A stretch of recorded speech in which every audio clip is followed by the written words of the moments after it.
아멘. 주의 보혈 능력이 있습니다. 아멘.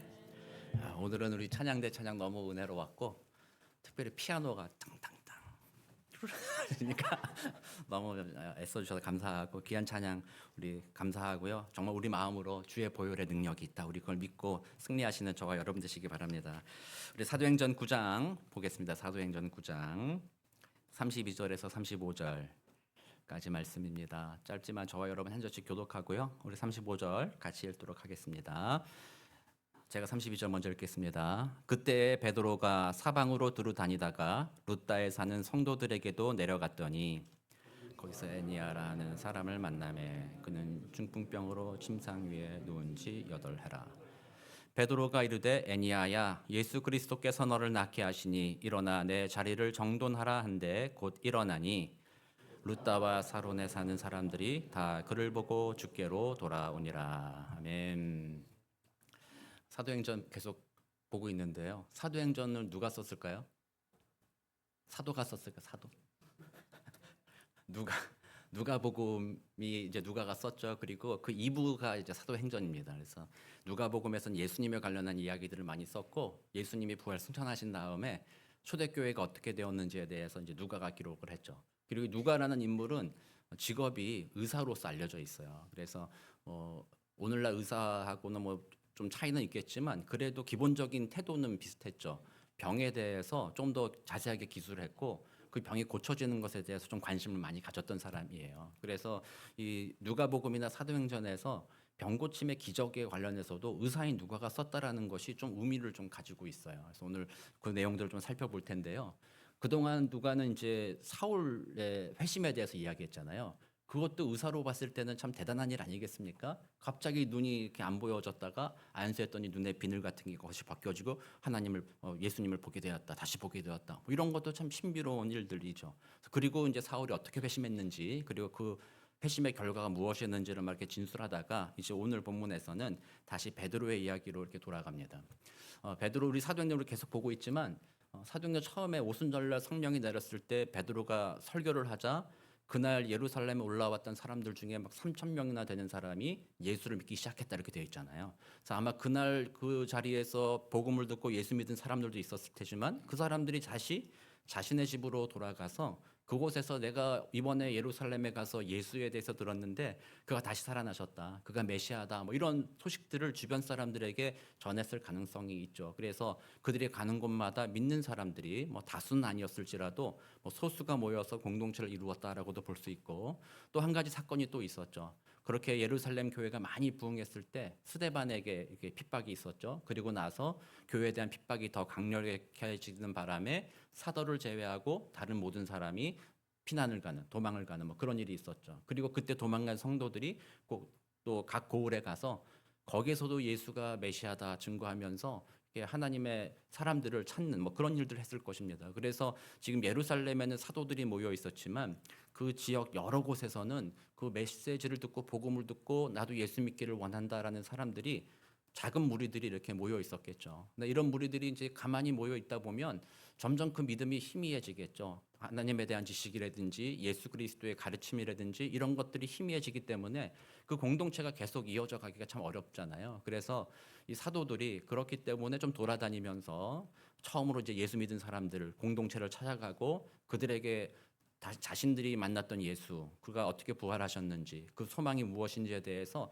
다시 가르쳐 주어서 그런 공동체가 비록 지금은 작은 공동체고 연약한 공동체이지만 계속해서 믿음을 지킬 수 있도록 권면하는 일들이 필요한 것이었죠. 그래서 오늘 베드로도 우리가 오늘 읽은 본문에 보니까 사방으로 두루 다니다가라고 되어 있습니다. 뭐 정처 없이 막 사방으로 방황하며 다닌 건 아니겠죠. 가는 곳마다 예수 모르는 자들에게는 복음을 전했을 것이고, 또 예수 믿는 사람들이 있다면 그들에게 다시 한번 확신을 심어주고 뭐 그런 일을 하였다라는 거죠. 그러다가 룻다에 사는 성도들에게도 갔다, 이렇게 되었습니다. 룻다에 가서 성도들이 소수가 모여 있어서 그리스도의 복음을 전하는데, 한편 이렇게 살펴보니까 그 중에 어떤 사람이 8년간 중풍병으로 침상에서 일어나지 못한 사람이 있었다라는 거죠. 뭐 이 사람이 예수를 믿어서 그 자리에 있었는지도 모르고 또는 그 가족, 그 예수 믿는 사람들의 가족일지도 모릅니다. 아니면 그 모임 장소 근처에 있는 사람이었을지도 모르나 어쨌든 8년 동안이나 중풍병으로 침상에 누워 있던 사람입니다. 짧은 한 구절로 되어 있지만 보통 일이 아닙니다. 여기 계신 여러분도 일주일만 자리에 누워 있었다고 생각하면 얼마나 힘든 일입니까? 그게 뭐 한 달, 두 달이 아니라 1년, 8년이 되었다는 거는 참 너무나도 힘겹고 고난스러운 일이었죠. 그리고 그 당시만 하더라도 이렇게 병든 사람들은 육신의 질병의 문제뿐만 아니라 사회적으로도 어려움을 당했죠. 그렇게 몸에 아픈 것이 있는 사람은 자신의 죄로 인해 정죄받은 것이다. 죄인이다. 그러므로 부정하다. 그래서 다른 사람들이 쉽게 그 사람들을 만나주지 않았다라는 거죠. 그래서 사회적으로 어떤 외로움, 외톨이가 되기도 하였고 또 스스로 또 자신의 죄 때문에 이런 저주받은 삶을 산다고 생각해서 스스로에 대한 자존감도 무너진 채 육신의 고통과 마음과 모든 고통을 다 짊어지고 살아가는 것이 그 당시 중풍병자의 모습이었죠. 또 더 나아가서 그 가족들은 또 얼마나 또 힘들었겠습니까? 8년 동안 살아 있다는 것 자체가 기적이라고 말할 정도로 8년 동안 그 중풍병으로 침상에만 누워 있는 사람을 돌보는 일이 여간 어려운 일이 아닙니다. 밥도 먹여야 되죠. 대소변도 치워줘야 되죠. 가만히 누워 있으면은 욕창 생긴다고 그래서 옆으로 굴려줘야 되죠. 그것을 8년 동안 해오면서 그 가족들도 많이 지치고 힘들어 있을지도 모릅니다. 이런 고통스러운 상황을 바라보면서 베드로가 긍휼히 여기는 거죠. 아, 저런 고통 가운데 있는 이들, 아, 저런 고통을 건지시는 이가 우리 예수님이지. 내가 말로서만 예수가 메시아라고 전하기보다는 예수님 지금 나와 함께 해주셔서 정말 예수님이 하나님의 아들이시며 그 능력, 우리 찬양대의 찬양 보혈의 능력 있다. 예수의 이름에 능력 있다라는 것을 내가 저들에게 좀 보여주기를 원합니다. 하나님 좀 고쳐주십시오. 이 마음으로 베드로가 그 사람에게 한마디 합니다. 애니야야, 예수 그리스도께서 너를 낫게 하시니 일어나 내 자리를 정돈하라. 한마디 했을 때 어떻게 됐어요? 바로 즉시 그 사람이 일어났다. 이렇게 되어 있습니다. 그래서 그의 병이 고쳐졌다라는 것이죠. 참 이것은 기적과 같은 일이죠. 누가도 이걸 기적이기 때문에 이걸 특별히 기록했을 거라 생각합니다. 저는 오늘 이 전체 내용을 보면서 여러분들과 한 두 가지 주제를 가지고 얘기해 보려고 해요. 첫 번째는 기적에 관련한 것입니다. 기적. 그래서 우리가 흔히 생각하는 기적이 무엇인가 한번 생각해 보려고 해요. 기적이라고 한다면 오늘 본문에 나온 이 인물과 같이 사람으로서는 도저히 할 수 없는 어떤 일이 생겼을 때 우리는 기적이다라고 말하는 거죠. 그래서 이 사람이 갑자기 일어난 걸 보고 8년 동안 많은 의사들로 찾아다녔을 것이고 또 누가도 옆에 있었다면 누가가 좀 이렇게 살펴보기도 했을지도 모르고 여러 가지 좋다는 것을 다 알아보기도 했고 뭐 했지만 도저히 고칠 수 없는 사람이었는데 단지 한마디만으로 그가 일어났다. 이걸 보면서 사람들이 야, 기적이 일어났다. 대단하다. 예수의 이름에 능력이 있구나. 이렇게 찬양하며 그 기적을 사모할지도 모릅니다. 그러나 우리는 다시 한번 생각해 보는 것입니다. 과연 그것만이 기적인가? 이렇게 생각해 본다면 기적이라는 것이 특별한 것은 아니다. 어떤 특별한 상황에서만 나타나는 것은 아니다. 결론적으로 말씀드리면 일상생활이 기적이다라고 말할 수가 있는 겁니다. 우리가 매일 살아가는 것이 기적이다. 많은 분들 중에 이렇게 큰 병에 걸리신 분들 같은 경우는 내가 오늘 아침에 눈을 뜬다는 게 기적이다. 이런 것들 고백하기도 하고 경험하기도 하잖아요. 그러나 일상이 아무 문제 없이 그냥 지나가는 분들이라면 기적이라고 여기지지 않는 거죠. 그러나 그것은 대단한 오해라는 것입니다. 우리 C.S. 루이스라는 우리 기독교 변증가이며 아주 위안한 석학이죠. 이분이 이제 피고석의 하나님이라는 책을 썼습니다. 오늘날의 사람들이 하나님을 피고석에 앉힌다는 거예요. 하나님은 피고인이에요? 아니면 심판자예요? 심판주시잖아요. 그런데 사람들이 하나님을 피고석에 앉혀가지고 자꾸 물어본다는 거예요. 하나님, 당신이 선하다면서 왜 세상에서 악이 있습니까? 당신은 뭐 삼위일체라면서 그게 뭡니까? 이렇게 자꾸 따진다라는 거죠.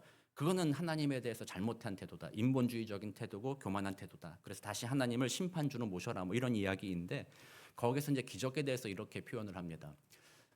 같이 한번 읽어볼까요? 시작. 사실 기적이란 전 세계에 너무나 큰 글씨로 적혀 있어 일부 사람들은 보지 못하는 이야기를 작은 글씨로 다시 들려주는 일입니다. 무슨 말이에요?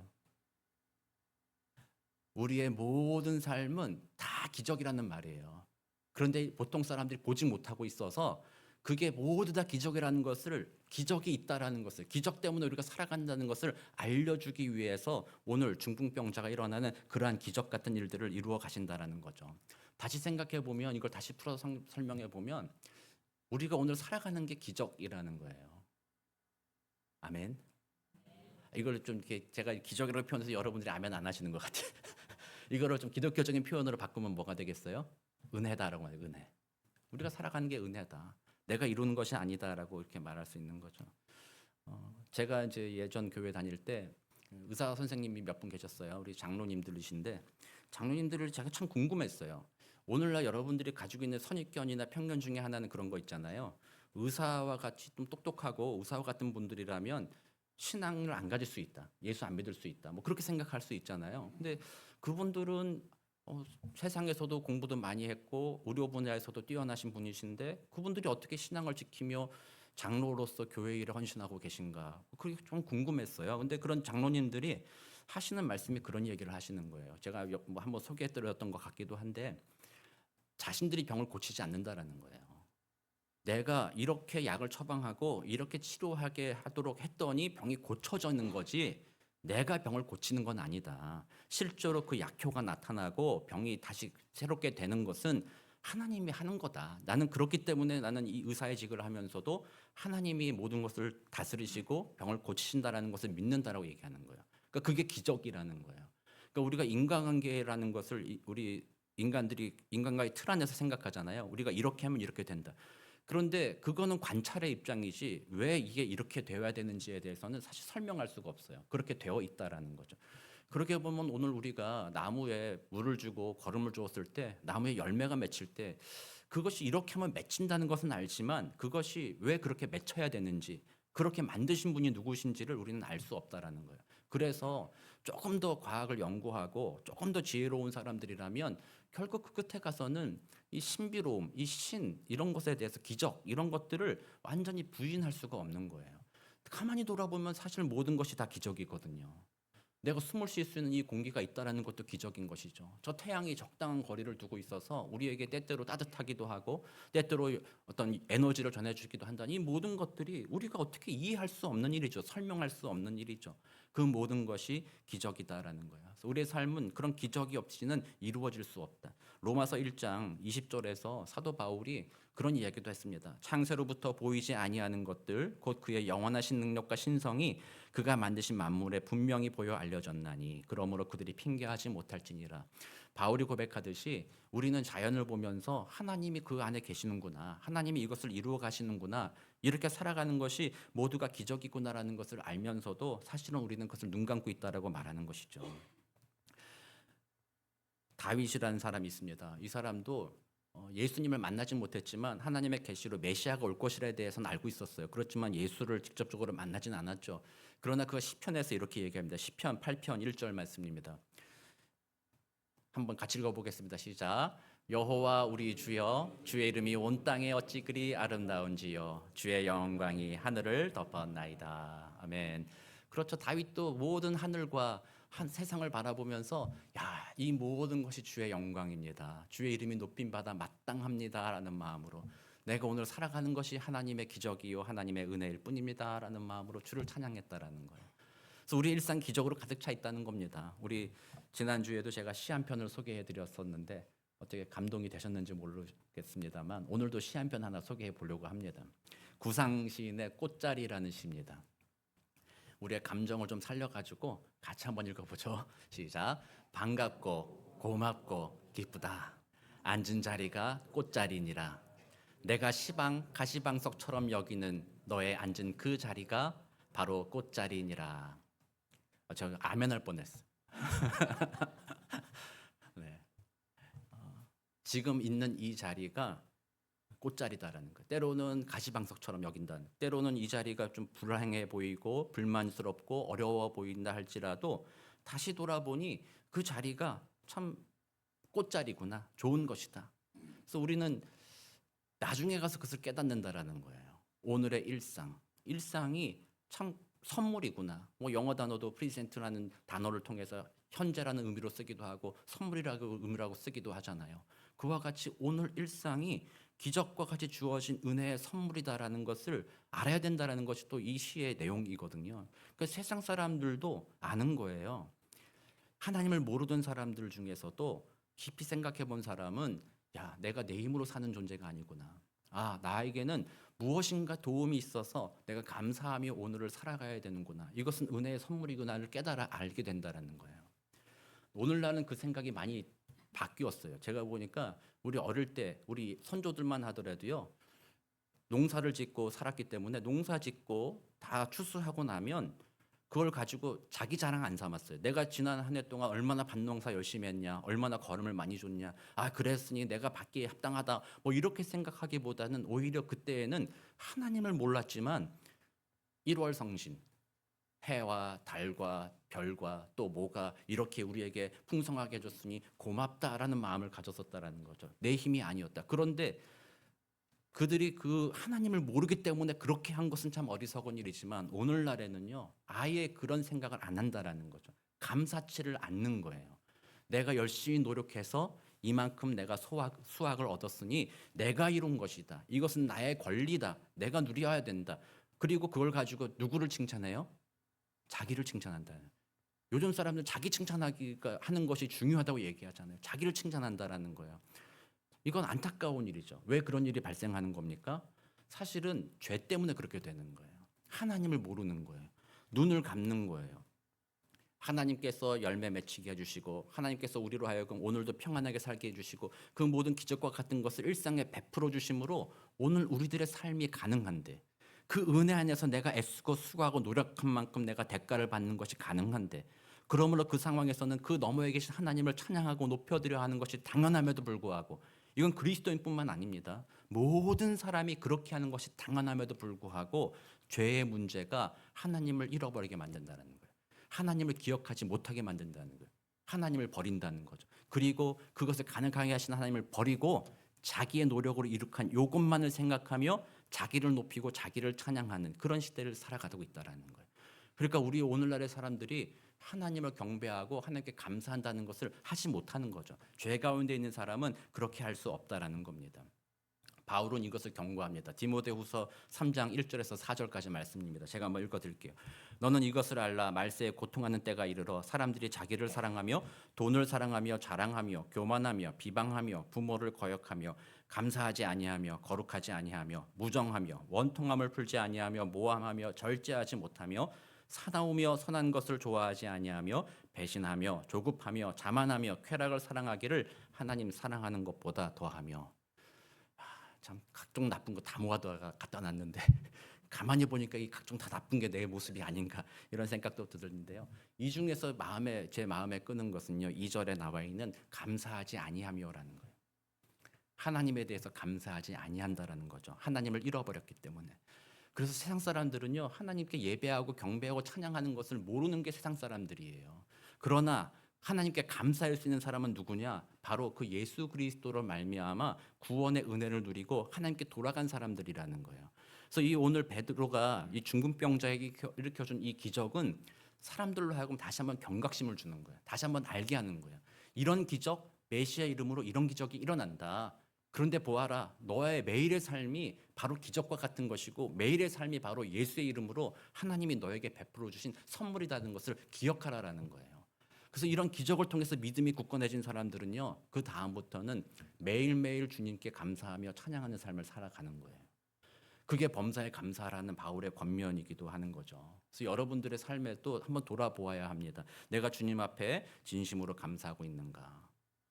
혹은 내 삶이 매일이 기적인 것을 깨닫지 못한 채 어떤 특별한 기적만을 바라보고 살아가고 있지는 않은가? 특별한 기적만을 바라보고 살면요. 감사가 사라집니다. 그런 기적만 바라보니까요. 그런 기적이 딱 생기면 그때는 감사하죠. 아무도 그때는 불평한 사람은 없습니다. 갑자기 어떤 기적 같은 평소에 우리가 누리지 못한 어떤 일들이 생겼다 그러면 그때는 감사합니다. 그러다가 그게 지나가면 또 감사를 잃어버리죠. 때로는 그래서 신앙을 버립니다. 저는 그런 분들 많이 봤습니다. 자기는 과거에 하나님을 만났대요.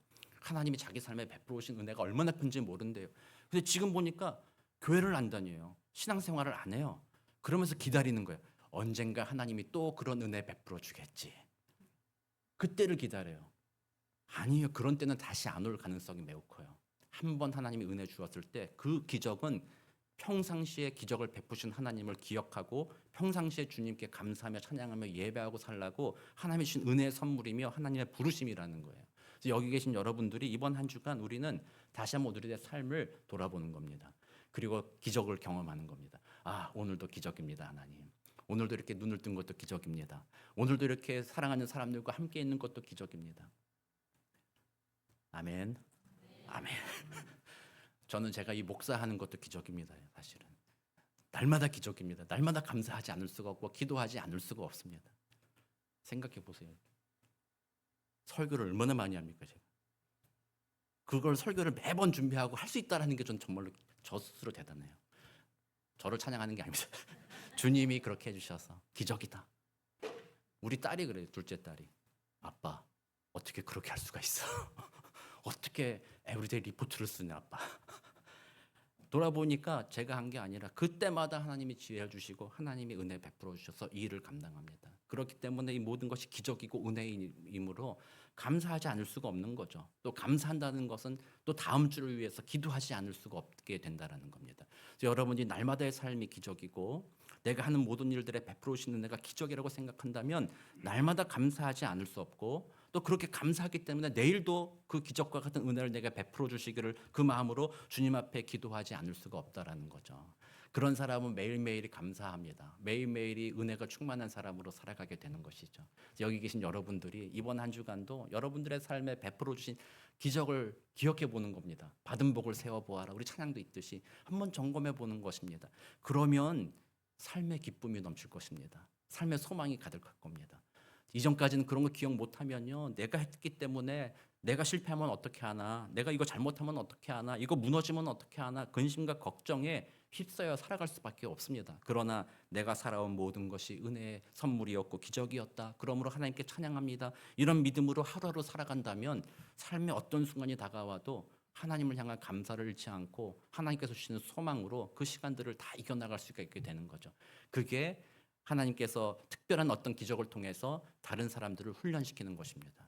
오늘 이 기적을 통해서 그 나머지 사람들이 다 예수를 믿고 주께 돌아왔다. 예수가 메시아 되심을 고백했다. 그리고 그 안에서 날마다 하나님이 베풀어 오신 기적에 감사하며 찬양하는 삶으로 변화되었다라는 거죠. 오늘도 우리 여러분들도 이번 한 주간 그런 은혜로 승리하게 되시기를 주의 이름으로 축복합니다. 두 번째로 살펴본 내용은요, 고침받은 이후의 삶에 관한 것입니다. 우리 34절에서 베드로가 이렇게 말하죠. 너를 낫게 하시니 일어나. 보통 같으면 너를 낫게 하시니 일어나라 뭐 이렇게만 멈춰도 되는데 그 다음 너를 낫게 하시니 일어나 내 자리를 정돈하라라고 이렇게 이야기합니다. 그 자리를 정돈하라는 말은 원어적으로는 침상을 정리하라 이렇게 되어 있습니다. 그 말은 뭐예요? 8년 동안 이 중풍병 환자는 이 침상이 자기 몸과 같았죠.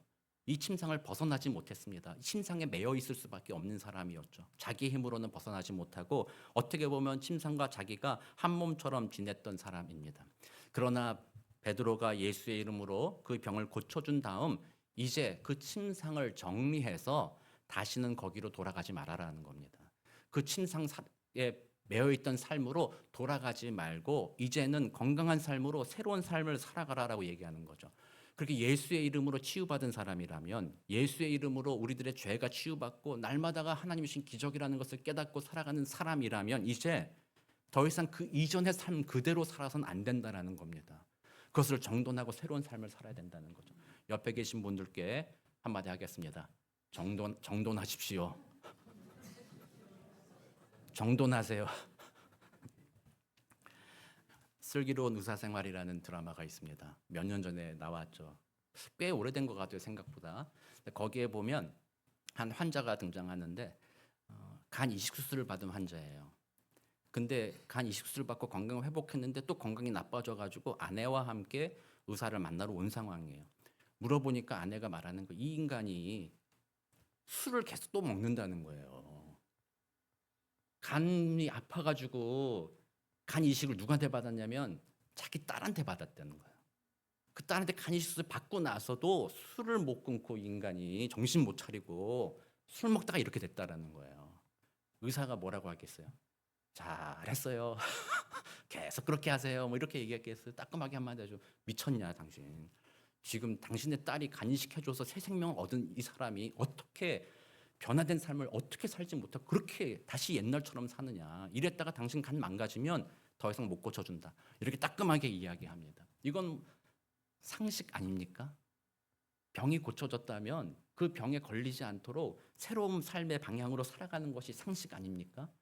우리들의 영혼의 질병과 마음의 병을 우리 예수님께서 고쳐주셨다면 새로운 삶을 사는 것이 우리에겐 상식인 것이죠. 그런데 우리는 그 상식을 파괴하는 사람들입니다.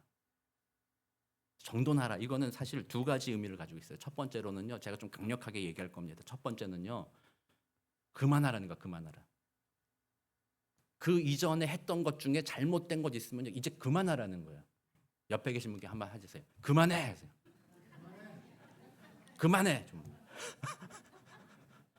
예수 믿기 전에 하던 일들 중에 그만해야 될 것이 분명히 있어요. 근데 많은 분들이 그만두지를 않는 거예요. 예수 믿고도 아무 문제 없어. 괜찮아. 예수 믿고 천국 가고 사랑의 하나님이시라며. 아이 뭐 이래도 괜찮지 뭐. 그냥 그렇게 사는 거예요. 그래서 그거를 그냥 그대로 하고 계신 분들이 있는데요.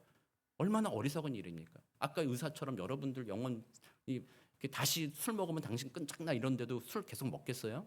안 그럴 거잖아요. 그만해야 된다라는 거예요. 근데 이렇게 말씀드리니까 여러분들이 적용하는 게 너무 제한적이요. 뭐예요 제한이요? 그만하니까 뭘 그만하라고 생각하는 것 같아요? 술, 담배 그만해. 이 정도 수준 생각하는 거예요. 근데 술, 담배 그만해. 그건 아니에요. 그거 할 수도 있어요. 저는. 할 수도 있어요. 그거 끝까지 뭐 완전히 끊어버려. 뭐 그럴 필요가 없어요. 그거 오히려 그게 중요한 게 아니에요. 그것보다 더 중요한 거 뭐예요? 다른 사람을 험담하는 태도. 다른 사람을 위로하는 태도. 다른 사람과 따져가지고 정죄하는 태도. 이런 것들은 진짜 그만해야 된다는 거예요. 예수 믿었으니까. 이런 것들은 그만해서 어떤 죄들 여러분들이 생각해 봐야 돼요. 본질적으로 내가 그만둬야 될 거. 그거는 생각해 보셔야 돼요. 그리고 끊어야 돼요. 하나님 이거 그만두게 해 주십시오.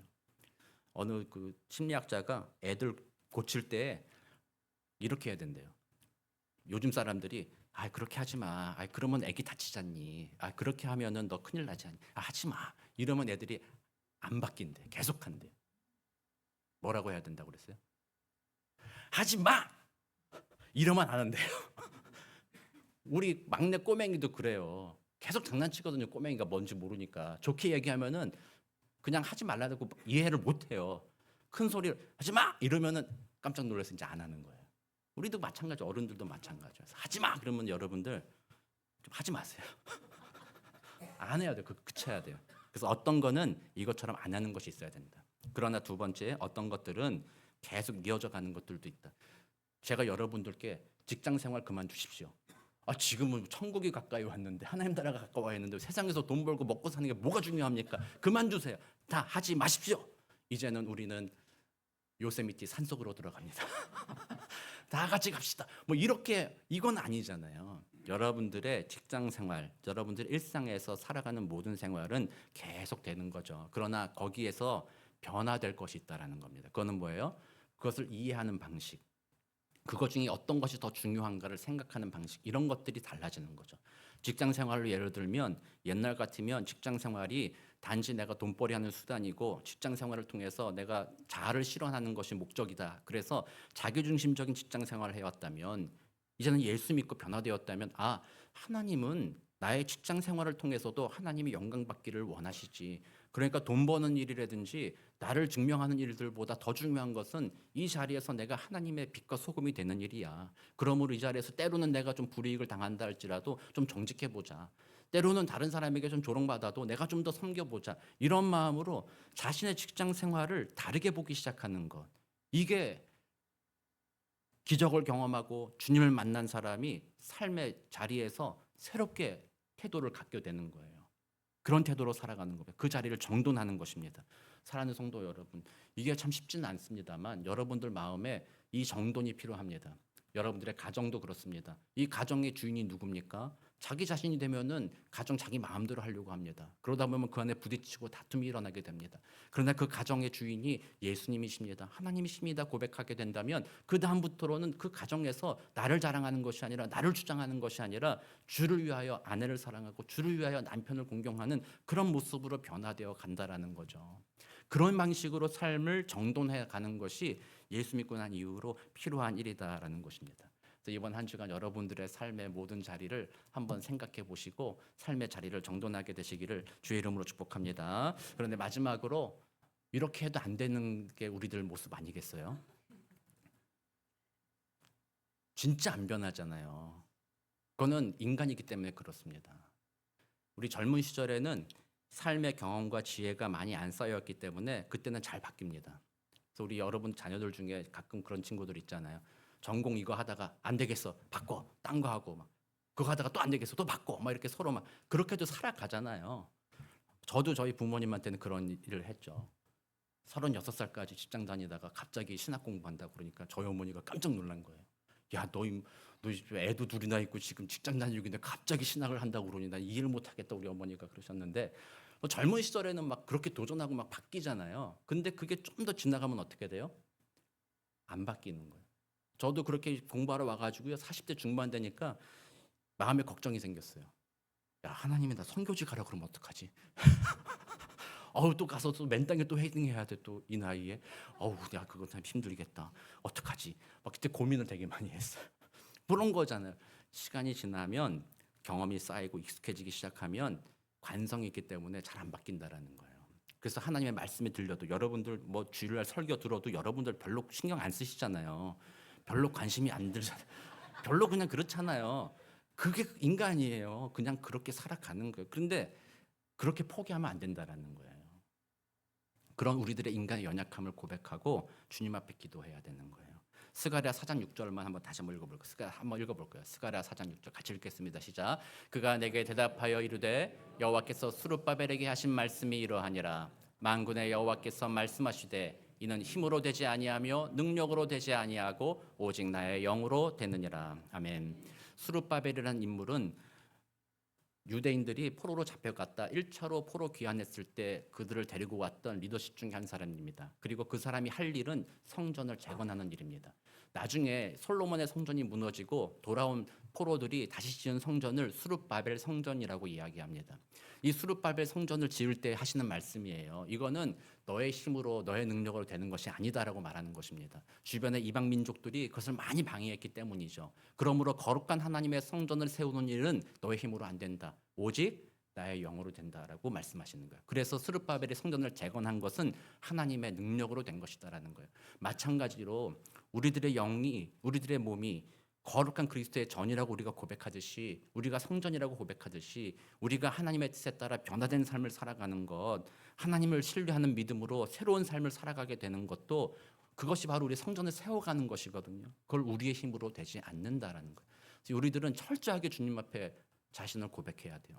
제가 그냥 끝내버렸으면 저는 여러분들께 여러분들 좀 말 좀 들으십시오. 여러분 좀 의지 좀 이렇게 새롭게 좀 하시고 좀 그렇게 하십시오라고 끝날 수 있었지만 다시 돌아보니 그렇게 안 된다라는 걸 말하는 거예요. 거룩한 주의 백성으로 삶을 정돈하는 것은 오직 성령의 은혜로서만 가능한 일이다. 주의 보혈의 능력 그것으로만 가능한 것이다라고 하나님께서 말씀하시는 거예요. 그래서 오늘 우리는 말씀을 정리해 보면서 이번 한 주간 삶의 기적, 내가 오늘 살아가는 것이 하나님의 은혜입니다, 기적입니다 생각해보며 주님 앞에 감사하는 한 주간 보내시기를 원하고, 그런 감사 속에서 그렇다면 내가 오늘 하나님의 뜻대로 어떻게 살아야 되겠습니까? 하나님께 물으시는 한 주가 되길 원하고, 하나님이 주신 그 마음이 들었을 때 하나님 내가 실제로 그렇게 살 수 있도록 성령님 도와달라고 기도하셔서 성령의 은혜로 삶의 자리에서 거룩한 주의 백성으로 승리하시는 저와 여러분 되시기를 우리 구주 예수 그리스도 이름으로 축복합니다. 기도하겠습니다. 사랑과 은혜가 많으신 하나님 감사합니다. 나보다 나를 더 잘 아시는 아버지 하나님, 우리를 불쌍하게 여겨 주옵소서. 이번 한 주간 하나님께서 우리에게 베푸실 은혜들을 기억하며 감사하는 한 주 보내도록 도와주시고, 삶의 자리에서 하나님이 내게 무엇을 원하시는지 분별할 수 있도록 지혜를 더하여 주옵시고, 그 지혜 가운데 순종하며 살아갈 수 있도록 능력을 우리의 성령으로 우리 모두에게 덧입혀 주옵소서. 감사드리며 살아계신 우리 구주 예수 그리스도의 이름으로 기도드립니다. 아멘.